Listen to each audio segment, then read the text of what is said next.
রাজশাহী বিশ্ববিদ্যালয় কেন্দ্রীয় ছাত্র সংসদ রাকসু নির্বাচনে অংশগ্রহণের ঘোষণা দিয়েছেন সর্বজনীন শিক্ষার্থী সংসদ প্যানেল।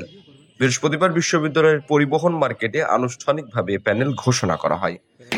আমাদের প্যানেলের 3 জন সিনেট সদস্য পদপ্রার্থী আছেন।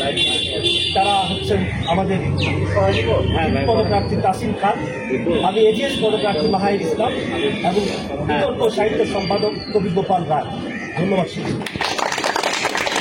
প্যানেলে ভাইস প্রেসিডেন্ট পদে মনোনীত হয়েছেন তাহসিন খান, জেনারেল সেক্রেটারি পদে রাজন আলম আহমেদ এবং অ্যাসিস্ট্যান্ট জেনারেল সেক্রেটারি পদে আছেন মাহাইর ইসলাম।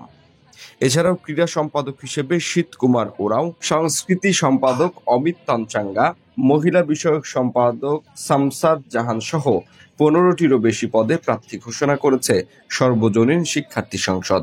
নির্বাহী সদস্য পদে প্রতিদ্বন্দ্বিতা করবেন 4 জন। পাশাপাশি সিনেটে ছাত্র প্রতিনিধি পদেও 3 জন প্রার্থী মাঠে নামবেন। এবার রাকসু নির্বাচনে অংশ নিতে এরই মধ্যে বিভিন্ন ছাত্র সংগঠন ও জোট তাদের প্রার্থী তালিকা ঘোষণা করেছে।